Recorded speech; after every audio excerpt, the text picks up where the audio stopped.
Hello, everybody. Welcome very much.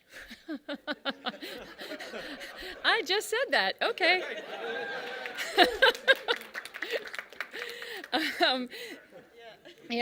The Panelists TV and Digital Mutually Beneficial Partnerships. I'm Marguerite Pigott, Vice President of Outreach and Strategic Initiatives for the CMPA and heading up the Primetime Conference.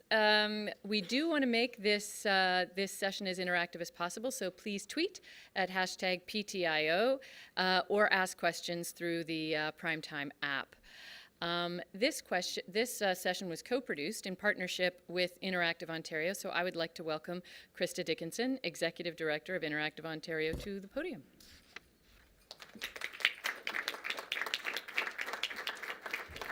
Thank you, Marguerite. They were talking about how bright these lights are, and indeed they are. So listen, just a few things. I want to say how delighted Interactive Ontario is to be here and partnering and bringing this panel together with the CMPA. So thank you for that opportunity. A little bit on Interactive Ontario. We are a not-for-profit industry organization that is committed to the growth of interactive digital media within Ontario. We are 300 companies strong and members, and that represents a diverse background from the more established companies to the smaller to medium startups that we see among ourselves. That is that very, very important long tail of our industry. Of course, we represent the content creators from an entertainment as well as an e-learning perspective as they leverage specific technologies and platforms from web and mobile, console. There's so much more that I always worry that I'm forgetting something very important like wearable and VR. The CMPA and Interactive Ontario are doing more and more things together because we do realize that our interests are very much aligned. And one of them is to actually connect our members and be able to make productive partnerships that end up being fruitful for everybody at the table.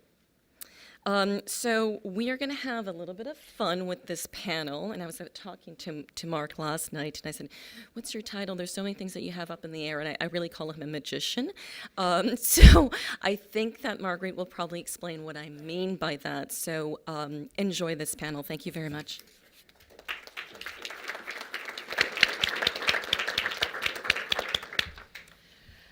So I would like to introduce today's moderator for the panel, Mark Bishop.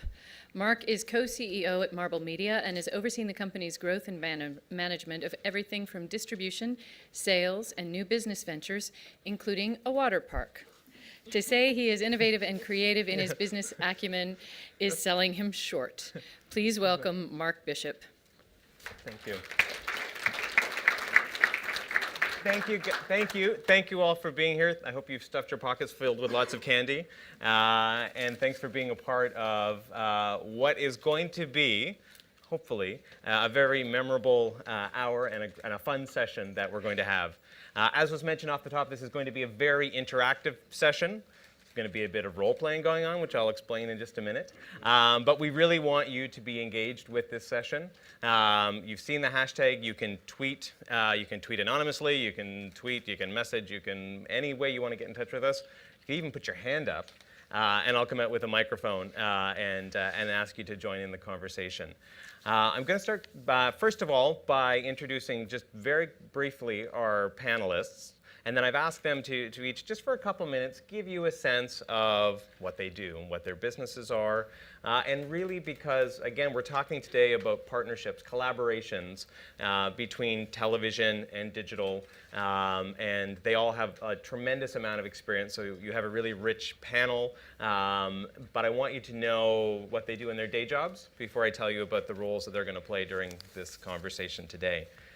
So to my immediate left is Christina Fawn. She's the executive producer of Rezolution Pictures, which is a TV production company of such hit shows as Mohawk Girls on APTN. And she's also, on the digital side, a co-owner of Minority Inc., an interactive game studio, which she's going to talk about in just a minute.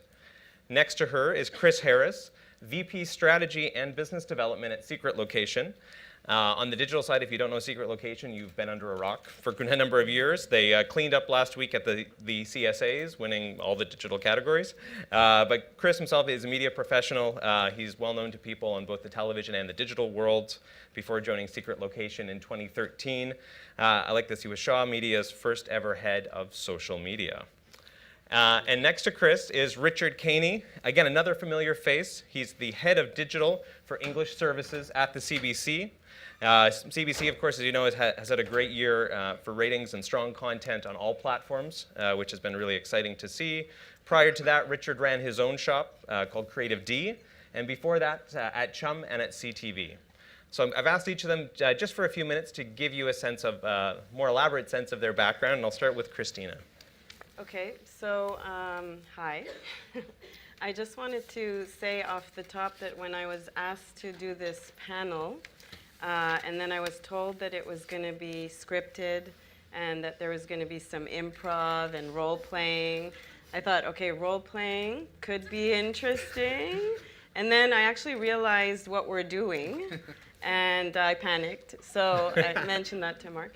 And so I'm just throwing it out there. I'm not an actor, like far from anything from an actor. And but as you said, you asked us to tell you guys a little bit about myself and the companies that I'm representing. So I'm an executive producer, and owner of Rezolution Pictures, our TV and documentary production company, and Minority Media, our game development company. So just to give you an idea of our trajectory and development history into the digital environment, when the CMF opened up new options and offered other platforms such as the Digital Media Component and the Experimental Fund, Rezolution embarked on the new sphere of digital entertainment by creating video games. So we opened up a video game company called Minority Media, along with Vander Caballero, who's a creative director and a former design director at EA. And he was involved with some of the largest game franchises in the world. So together, we revolutionized the game industry by creating the award-winning CMF-funded game Papo and Yo. Papo and Yo was named by Time magazine as one of the top 10 games in 2012. We were also featured in the New York Times. And in the process, Rezolution and Minority created a new genre of digital entertainment now known throughout the gaming industry as empathy games.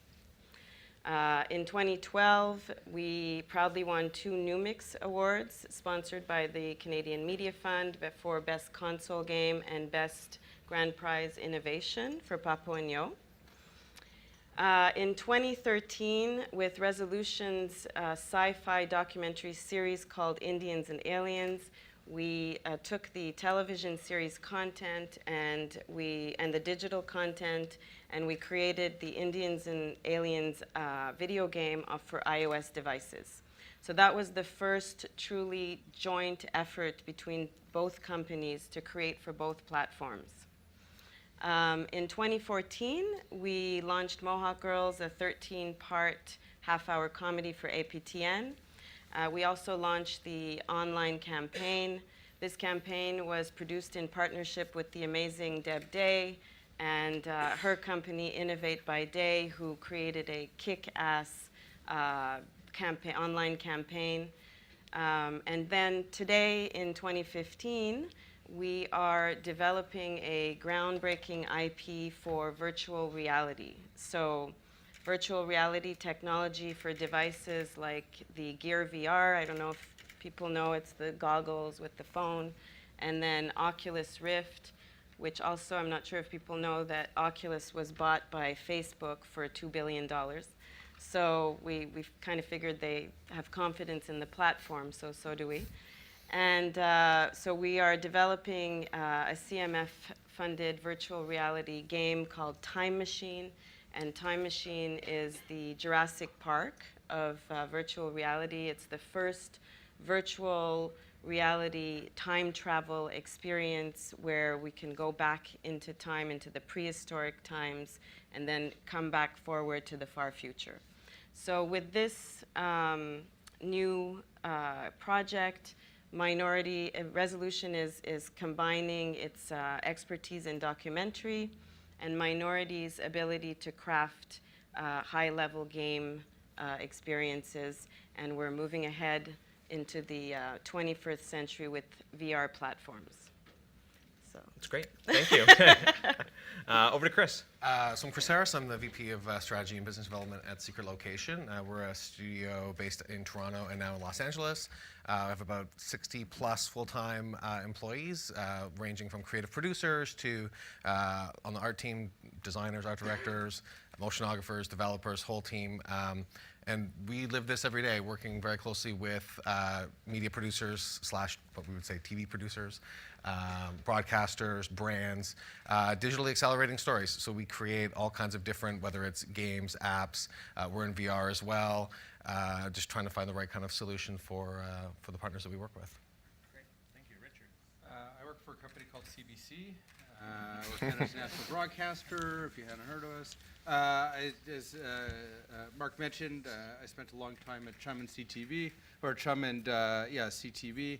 I was the Bell Fund guy for a lot of those years. Started Creative D with the idea of trying to find a scalable model for these rich and substantial projects. That didn't work, and CTV came knocking, or CBC came knocking. You may have read last summer, our fearless leader declared that in 5 years, CBC will be a digital-first media company. And I was hired shortly thereafter to help figure out what that means. That's what I do every day. So you figured it out? No. I help other people figure it out. Oh, okay, good. Thank you. When you figure it out, let us know. Yeah, I will do. That'd be great. I got 5 years, man. I got 5 years. Plenty of time. So let me explain how this is going to work. Thank you all for your introductions. Those are your day jobs. Today they're going to take different roles, and I'll explain to you how we're going to work. So we thought this would be helpful to actually have a mock pitch session, which we're going to do, and I'm going to tell you what the pitch is in just a second. These guys were only given it yesterday. Again, keeping in mind what we're trying to do is have that understanding of how a TV producer, a digital company, and a broadcaster work together.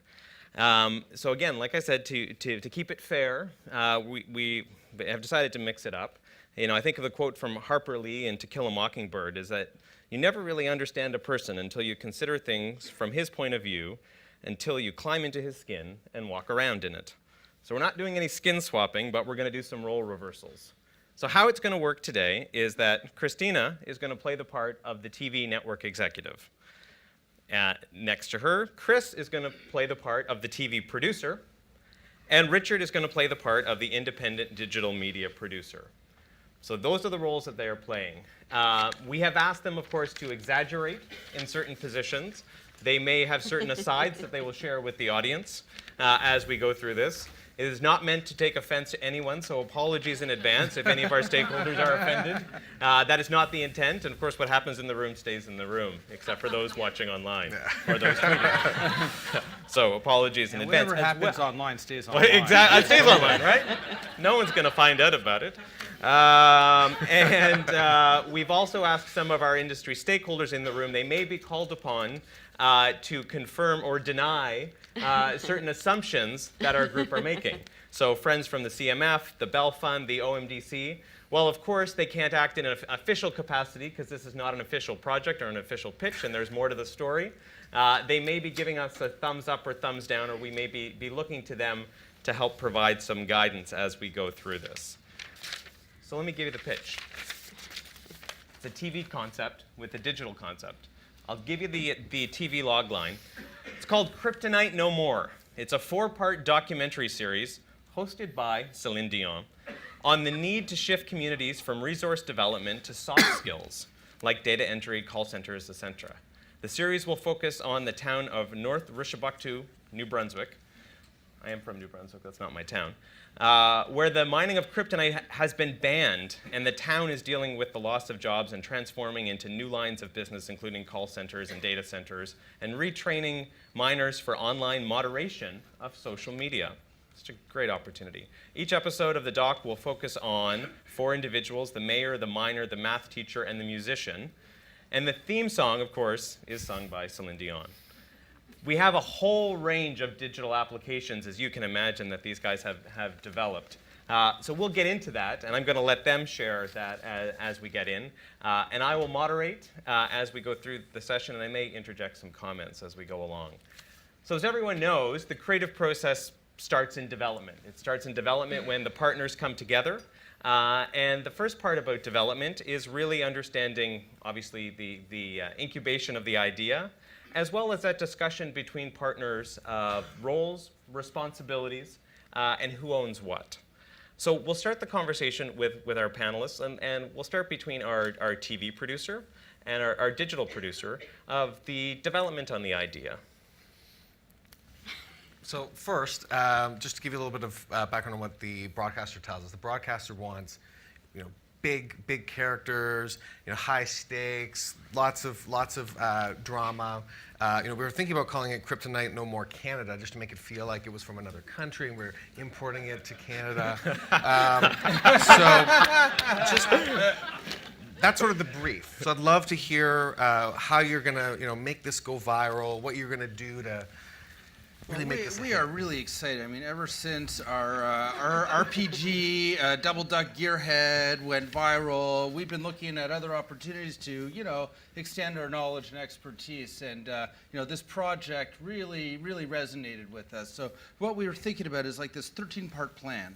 And we're going to start with this big user-generated content campaign, and we're going to get people to dress up in costume and pretend to be the miners in the town and voicing their own opinions and concerns, and get other folks to play, like the evil call center guys that are coming in to, invade the town.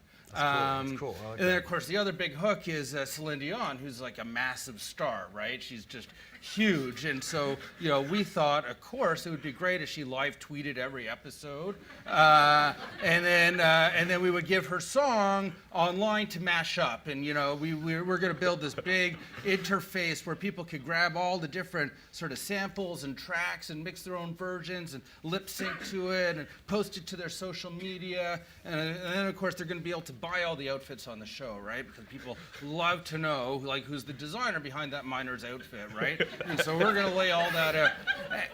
But that's all just like the pre-stuff. The stuff we're really excited is the resource management, multiplayer game that we're going to build on top of this thing, because this whole thing is like global, right? This whole like conversion of the changing from people like making stuff to people just on the phones. And so we thought it would be really this massive opportunity to do this like time-based resource management kind of game where people could either make decisions to double down on Kryptonite or bring in call centers and compete with their friends in real time in different parts of the world.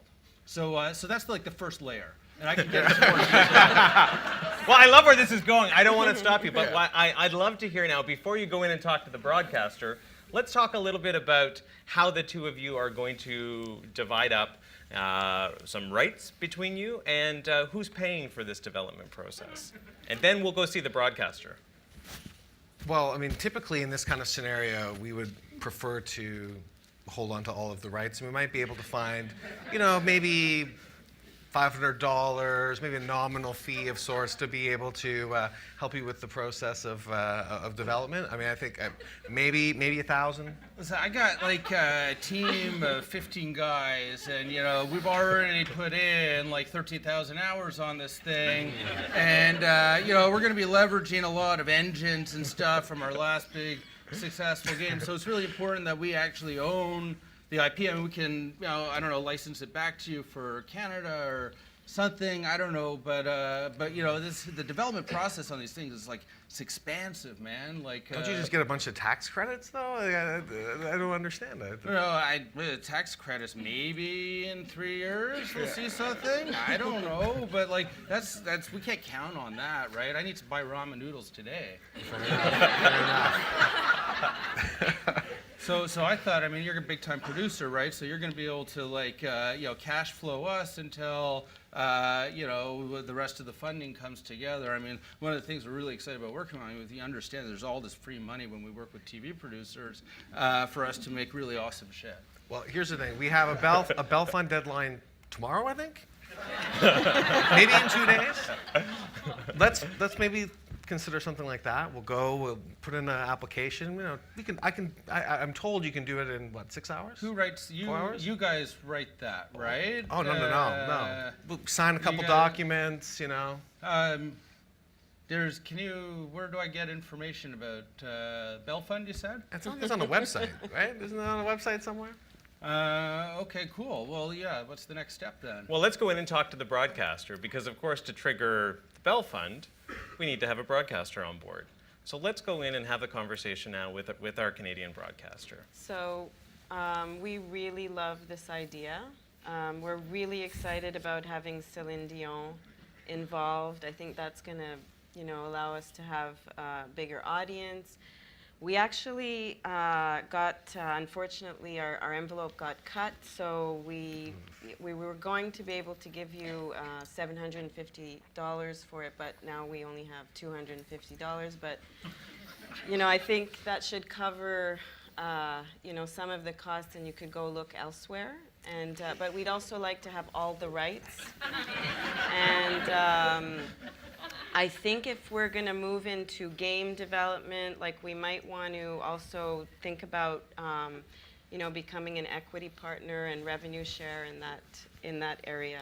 So I'm a bit concerned about the budget. I feel like maybe it's more Stéphane Dion than Celine Dion. But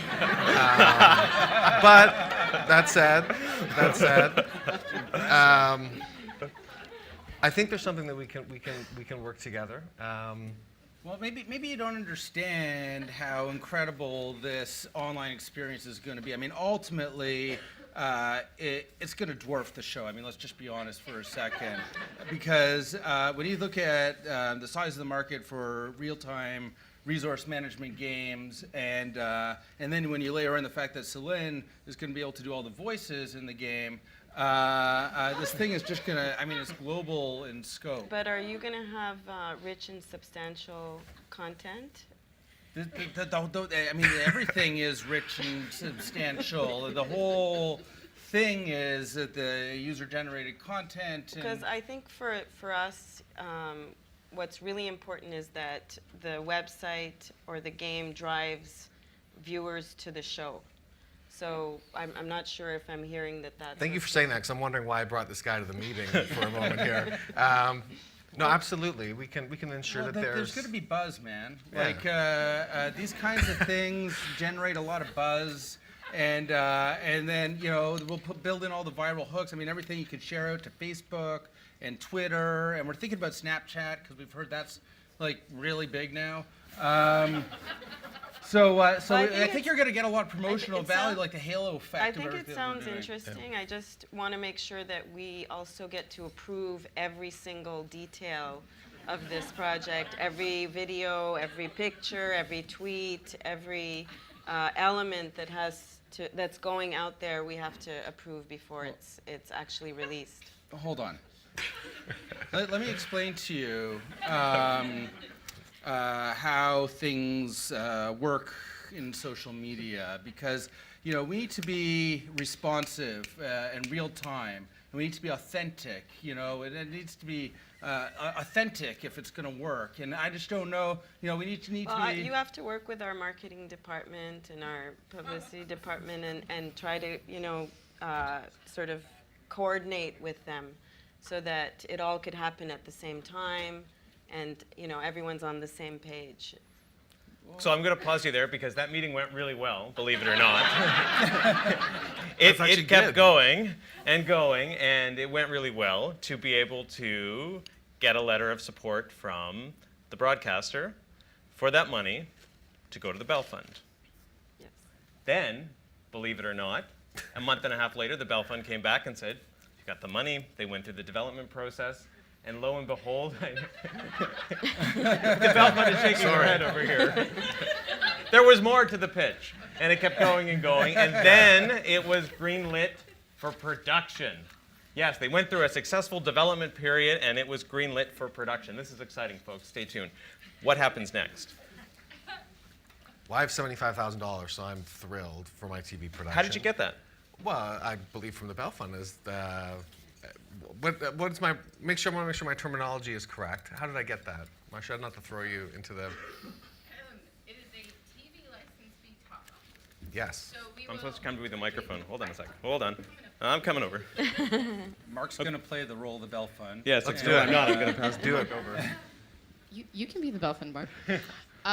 So the Bell Fund offers a TV license fee top-up if you qualify and you haven't completed principal photography before you apply, and you're successful in getting the digital money, because that's what we fund first and foremost, is that interactive content, the 13 giant, rich and sustainable Big Celine list. Dion live tweeting part.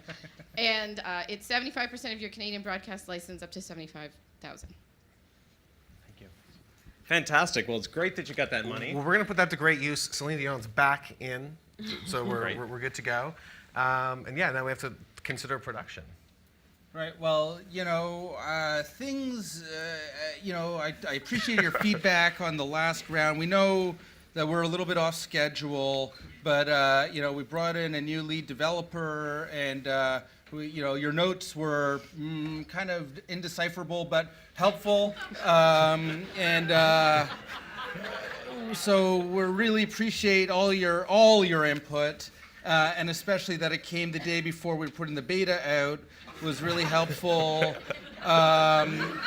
So we've tried to incorporate as much of that in, and we feel like we've lost ground. I know we've gotten that feedback, but we really feel like the game's starting to come together, and all the UGC elements are in place, and we have that those wireframes that you've looked at, right? All the wireframes and the designs, right? You guys have looked at them. We assume because you didn't give me any feedback that they were. Well, I actually haven't received the progress report or the wireframe. So again, before we release another drawdown, we have to have those in and approve them. The other thing I wanted to mention is that we're moving ahead the broadcast date. So we'd like to up the launch of the digital media component. So I hope that's not a problem. How much? By a month. A month. Well, maybe we can look at a phased approach. Is that Paul? How many episodes? Well, it changes. We really obviously want to do a very hyper collaborative. Get you guys in the story. We're gonna do lots of things, but unfortunately, we're kind of making TV, and that's kind of really the important piece. So we might be able to get you like a part of a junior story editor for in October, maybe.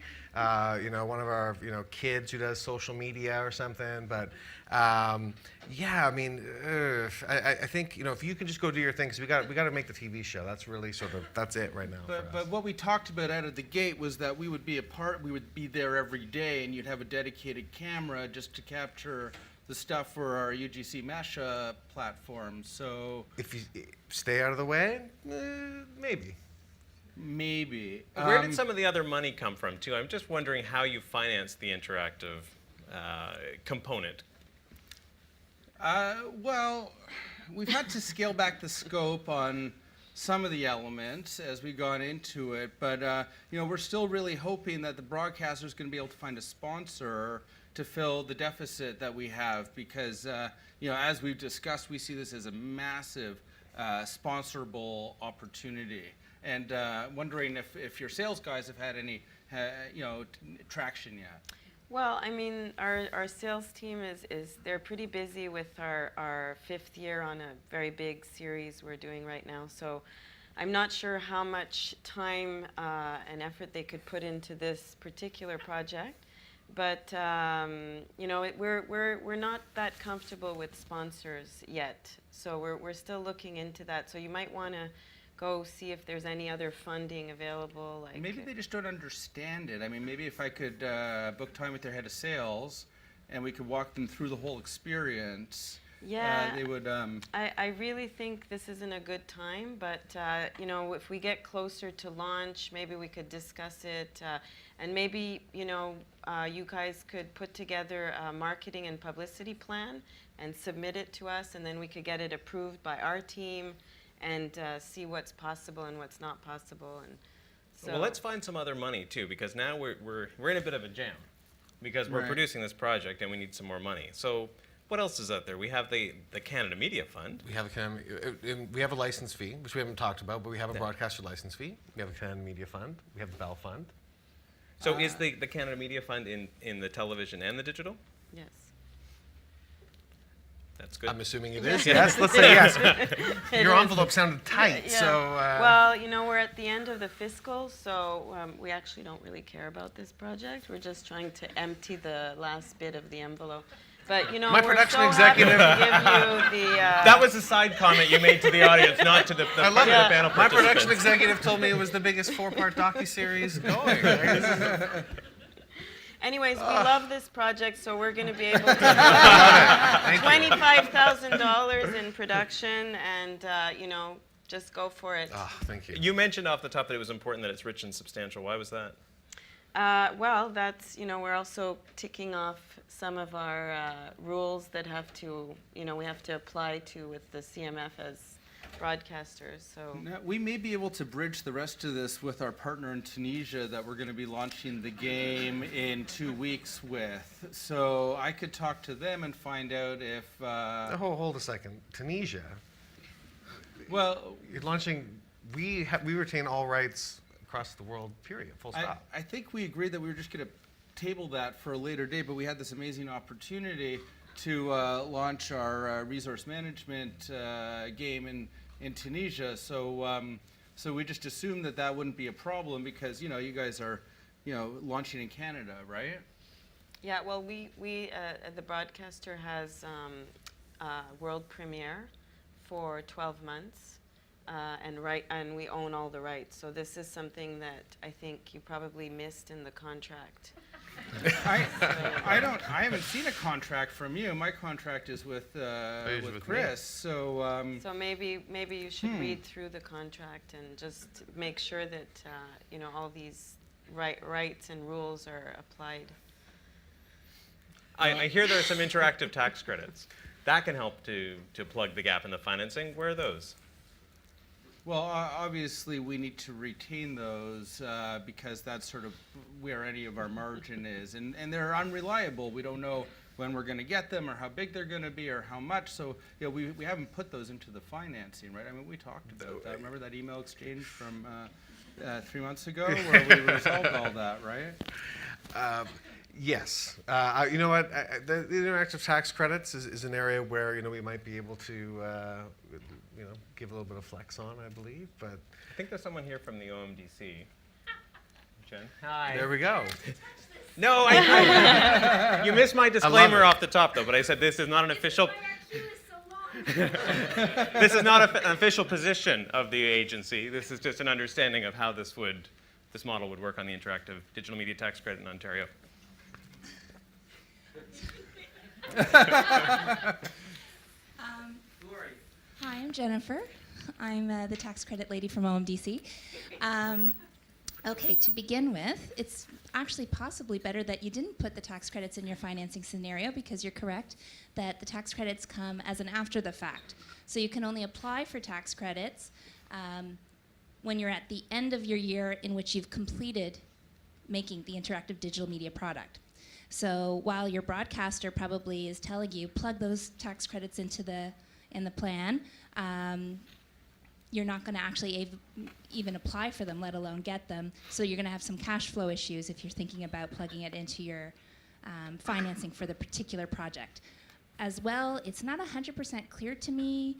It sounds like there's a game and then this nebulous website that has all kinds of promotional things on it. So the game sounds good if it's made in Ontario. I'm not sure whether that Tunisian partner came in. If they did work on it, you could have problems.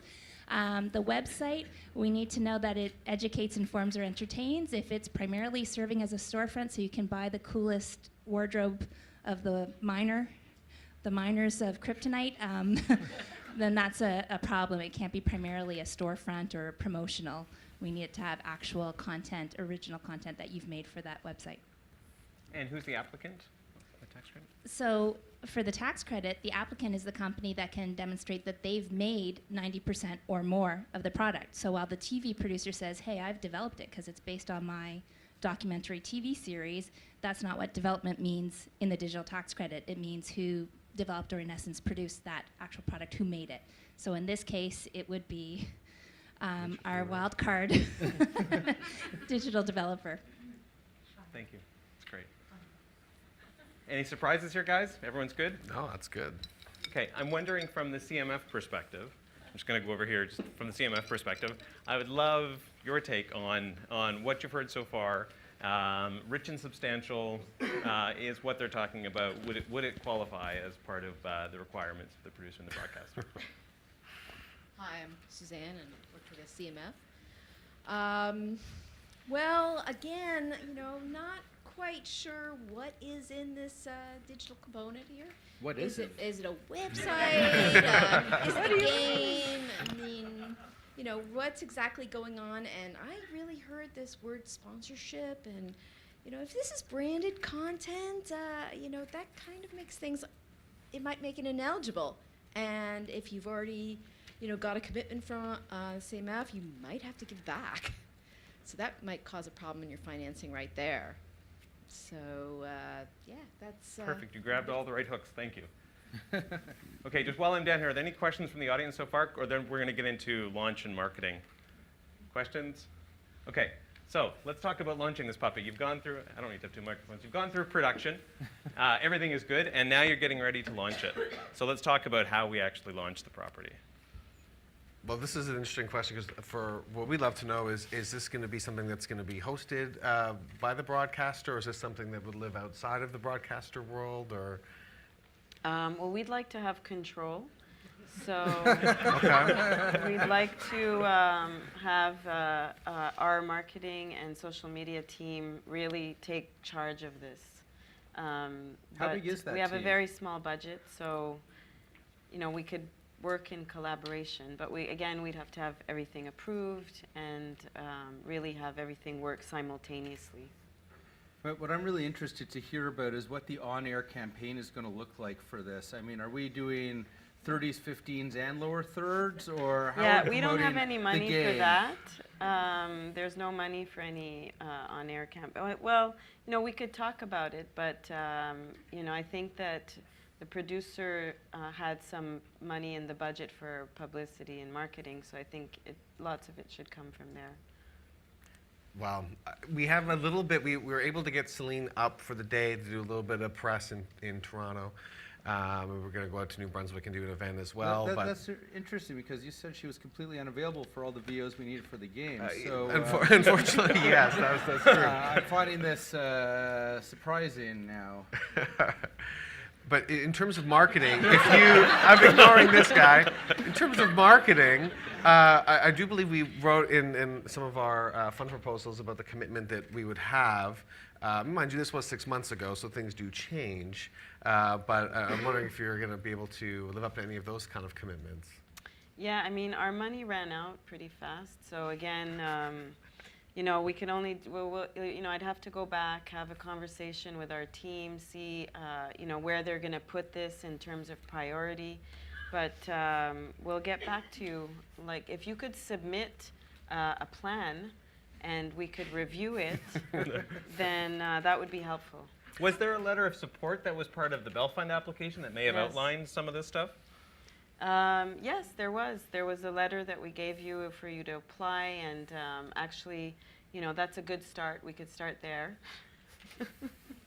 Did you outline in that any of those things that you were hoping for, or is this all just based on an email conversation? I believe that we ended up putting in a fairly top-level plan at this point because it was a little bit non-committal on the broadcaster side. There was talk of potential for spots in lower thirds and I think things you of that said nature. absurdly vague. Wasn't that the words that you used when we were?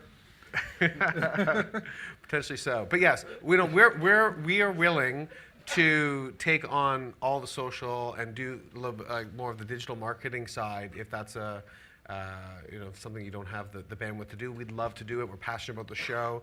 We can work together with, I don't even know what Richard's company's called, but we love them. Let's talk about your length of commitment, because that sounds really great. But of course, when you entered into the deal with the broadcaster, they have the rights for the next 100 years. Actually, the next 7 years, but that's fine. So next 7 years. See, what we're hoping for is that in 4 weeks, once the show is burned out, that we can then take it on, so we can make it live on, and hopefully make it more sort of a 52-week type of thing where fans can engage around Celine Dion and the Miners for here and ever. we've had our Tumblr and Instagram up for the last 4 months already. Did we not tell you Yeah, that we we've didn't been? we didn't actually see that. So I think we would need to have some more information. And we've already on- registered them, so they're actually with our company, and they're actually more about the game than the TV component, because it's fairly ours is going to be global in scope, obviously, right? So we got all the social media accounts, and we're happy to work with you guys to promote the show during that broadcast window. And who owns and controls those? Good question. I mean, this is the piece where ideally we would love to take this around the globe. We know that our broadcaster has this first window, and we respect that. But ideally, we're looking to sell this property across the world, and we need to activate a global audience. And so we're working with Richard's company to make sure that we can grow that footprint. And we have control and are just going to run with things. And who's going to cover the cost of the hosting? Because you'll be streaming this video for the next 7 years in the broadcast license. Well, and that goes to the responsibility of the producer. So, we're confident that that was budgeted in for, and We'll find it somewhere. I'm not sure where, but it's yes. I'll say yes. Confidently, it was budgeted for. Was that in the TV budget or the digital budget? Does it matter?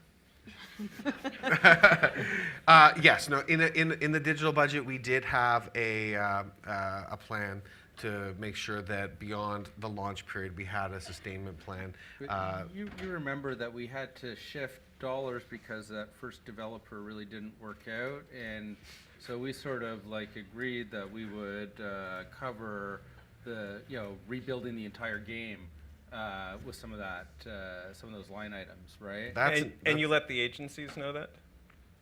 Well, again, he was the applicant, so I was relying on,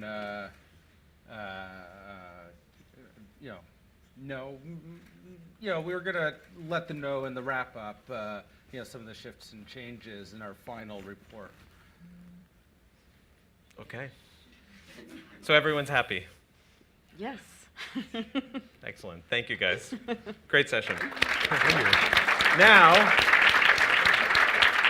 I'm going to ask them each to now put their regular day job hats back on and give a bit of a critique of themselves of what they saw, how much of this is actually real, of the experiences that they go through in their daily lives. And at the same point would also welcome questions, comments from the audience as well. Maybe I'll start over here with Richard. But are there any comments before we dive into it? What's that? What did you say? I said they're in default. Oh, yeah, they're in default. Yeah. Is that an official position of the Bell Fund? No. But when you say they're just so we know, why are they in default? Well, we would expect that if you're going to change the content, that you come back to us. And we're very open to the conversation if things change, and certainly we would. Just pause 1 second. We have to get a microphone for you. I'm trying to be loud. You're pretty loud, but they have to record it, and there we go. Hello. For the interwebs. Yes, so we can stream it online. If you change the content, we're open to the discussion. At least I can only speak for the Bell Fund. We would expect that it's a decision that's made in concert with the broadcaster and that it continues to support the broadcast. But if you fail to come back to a funder and not talk to them if you're significantly changing the content, that would cause an issue. Good point. Would that be the same for the CMF, I'm assuming? Well, If there was one thing in the application and by the time they got to it, it was very different? it depends whether it's still rich and substantial. Right. and whether you still own the rights, and that whole idea of, sponsorship, branded content, and all that. How are you changing the content? Exactly. So if you keep to being rich and substantial, and you're staying within budget, not changing it drastically, because that will, of course, affect your funding, but it's still, as long as it stays rich and substantial, it should be okay. But that's not an official. No, none of these are official positions heard it of here, anybody. folks. Yeah. So it's okay. So this cannot be tweeted as the official position. As I look to Simon from the Globe, this cannot be tweeted as the official position of any of the agencies represented today, herein or known after. Richard, let's start with you in terms of now putting your broadcaster hat back on. Sometimes we beat up on the broadcasters unfairly, but talk a bit about what we saw right now and how this experience customary. What are some of the pet peeves, if you will, that you've seen on the part of working with both TV and digital companies as a broadcaster? So I blissfully can remain ignorant of CBC's experience. So what I can draw on is my experience a number of years ago through Chum and CTV, and as well as being on the other side of the fence, being a digital media guy, building products, trying to leverage the funds, as well as trying to sell commercially. All of these are typical things, and there's lots of pain associated with trying to thread the needle through all the stakeholders. Applying for funds, the restrictions and limitations can be very painful and arduous. But just to paint the other side of the picture, it's just as arduous and painful to go through a pure commercial transaction with no funding agency in the middle, based on some of the experience I've had working in the States. So we have a wonderful opportunity. And I think our biggest struggle, to be honest with you, is even understanding why we're doing this stuff. What's the intent? What's the intended outcome? What's the business outcome that we're trying to achieve? And I don't think any of the stakeholders at the table, for the lion's share, gross generalization, really have that well defined. And I think that's what ultimately leads to a lot of the friction and challenges that occur through the process. Great point. Christina, go to you from your perspective on if you wear your television producer hat. Yeah, I think, from a personal point of view, we've had, relatively good experiences with our digital media producers as well as our broadcasters. I mean, all these, issues that we were sort of joking around about, they do come up, but then you have to just sort of deal with it. But I think it's true. It's what Richard's saying, that bringing together these three different, sometimes 4 or 5 entities, and working all together to create something, two finished products of some kind, is not easy, especially with all the paperwork and deadline and all that stuff. But I think that basically, if you have a product and you're supportive of the content, and you're trying to work as closely as possible with your digital media producer, and then and you try to understand all the rules and all the different deadlines and everything that has to be given out to the funders. It's not easy, but I think that it's possible. I mean, we've had very good experiences so far. So great. And just one point to pick up on that we didn't mention, but that was the fact that trying to go in for an application to the Bell Fund the day before the fund is actually due is never the best practice. Yeah. You can try. As long as you don't need to sleep and everyone's willing to work around the clock, you can do it. Chris. I will add to that, though. In my old sort of broadcaster world 3-4 years ago, we would get that. We would get calls about last week of saying, we can do it, we've done it before, and we would just say, no. From that's producers. Just from producers, Yeah. whether they be TV or digital, typically on the TV side. And we I think that's gone away. I think the collaboration is coming earlier and often, which is great. And I think that we've been lucky enough to kind of come in at development even before shows are greenlit, and we're working very closely. And again, it's solving those problems and understanding what are we trying to do here, what helps the show, what helps the property, and sometimes if we come at it from form before we think of story, it doesn't work. It's sort of, you can't say, oh, I want a game, I want an app. What are we trying to do here that helps the whole piece? And so that's sort of, I think we've seen a big change in the last few years in terms of how all these partners come to the table earlier and understanding what does the broadcaster want and what does the producer need. And and I think that even just the knowledge base of TV producers in digital now has gone up significantly in the last couple of years, we've found.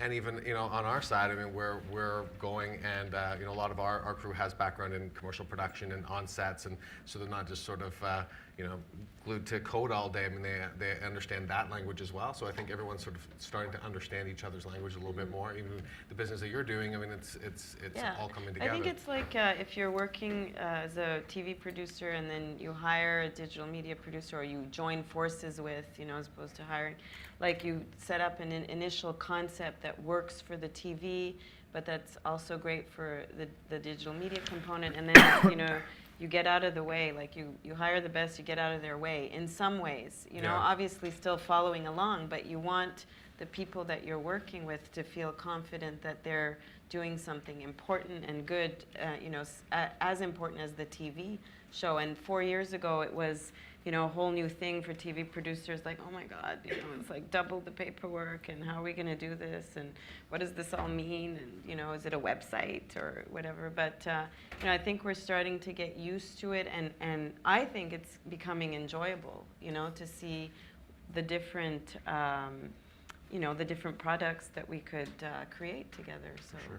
And Chris, from your perspective, in terms of the experience that we just played out right now, I mean, obviously you've been in the room, again, wearing your current hat, but from a digital perspective, how real was this scenario? Not real at all. I mean, I'm kidding. I mean, I would say there are definitely, there are challenges a little bit sometimes early on in terms of trying to define. And I think when you're passionate about the project that you do, if you're on the TV producer side, you're thinking of it as it is the number one priority. And sometimes, when it comes down to the broadcaster side, and there's, it's a little bit more, here's the reality of what we're willing to support for what you're looking to do, and you have to kind of find the plan that fits with what that vision is and what's even possible to do.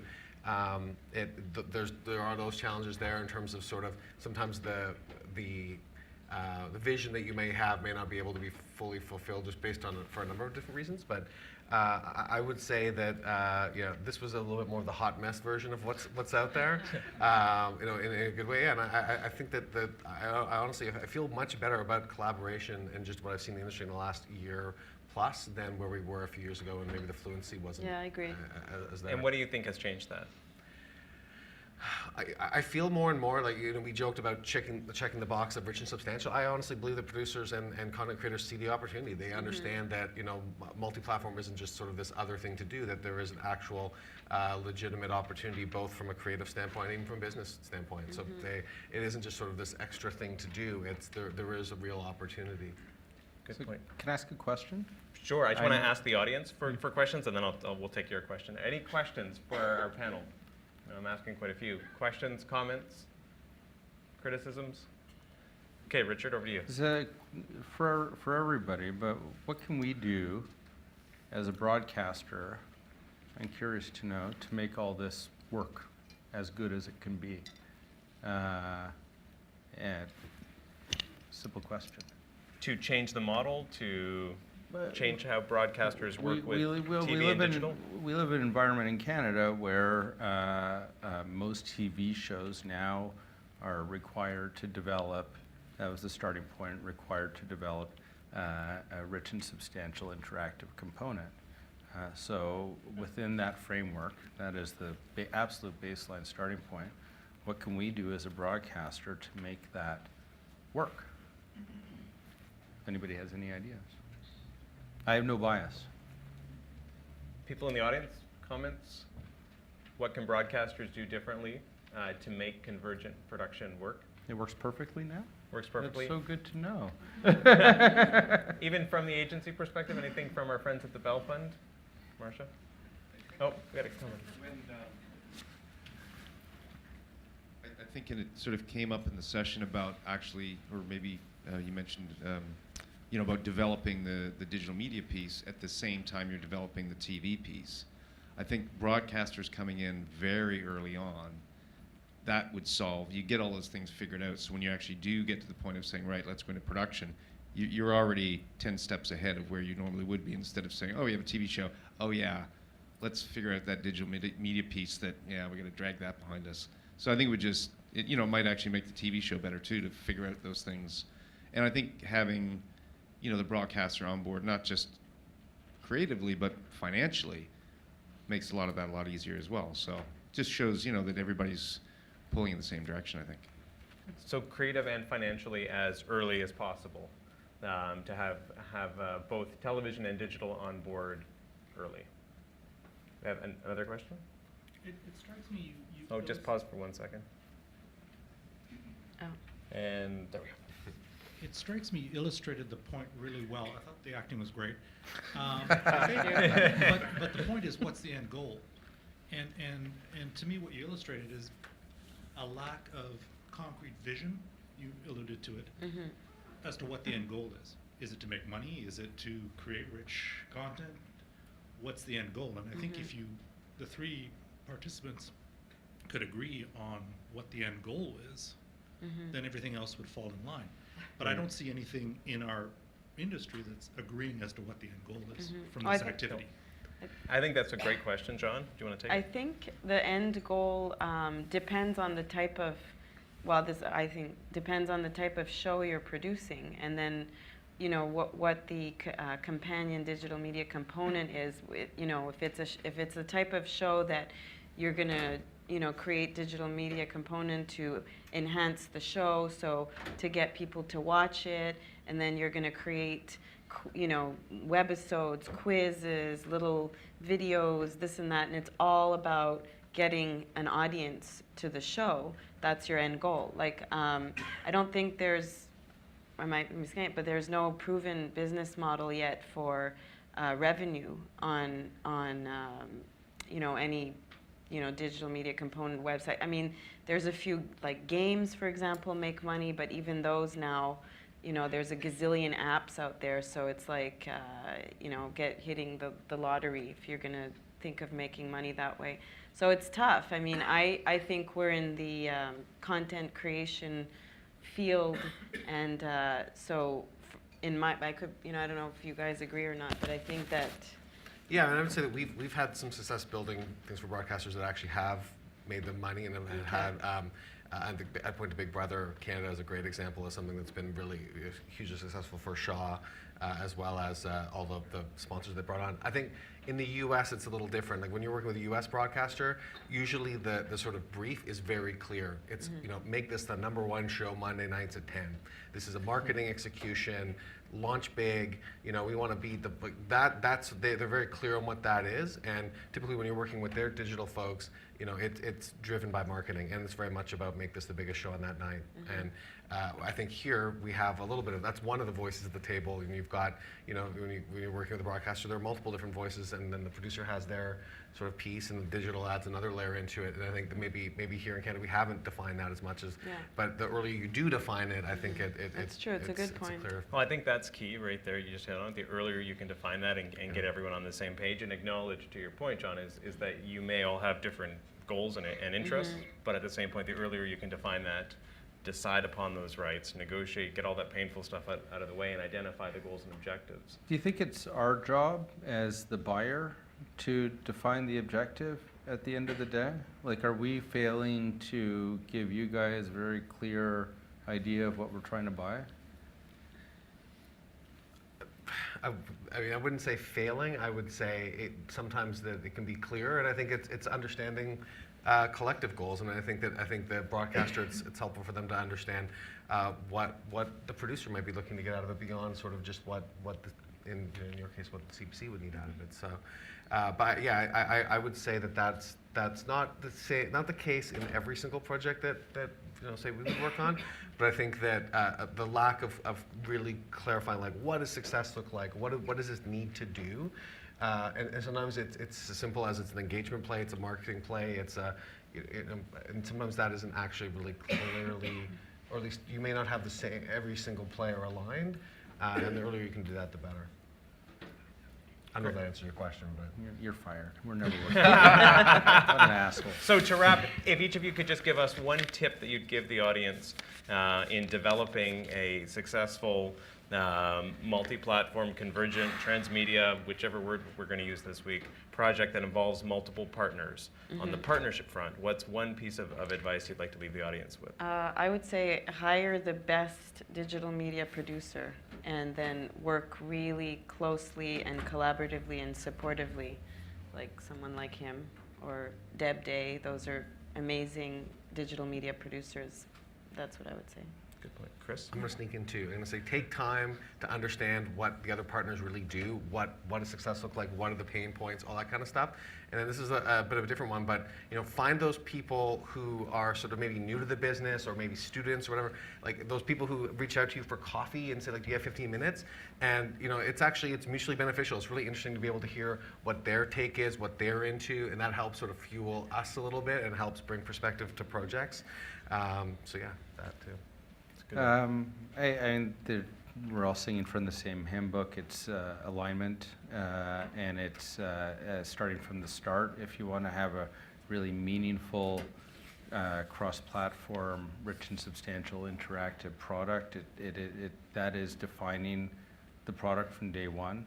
And everybody should be aligned that that's what you're building. Big Brother very organically is a multi-platform, rich and substantial thing. I mean, it's by its very nature, it's very interactive. I think it has been very early on in the format. And then I guess the other thing is also to be realistic when you are just checking a box, because sometimes we do have to do that. So there is no idea for this show that would generate any kind of audience. Rich and substantial, right? I think we can all uniformly agree with that. So if we got to do it because it's an obligation and we can be really obvious and clear about that, then let's put it in a box and make it painless and not spend our time and energy on it. If we could have that kind of frank and honest discussion, I think that would be beneficial. Great. Well, I'd like to thank all three of you for being very fearless about doing this and for having a lot of fun. So thank you. And thank you all.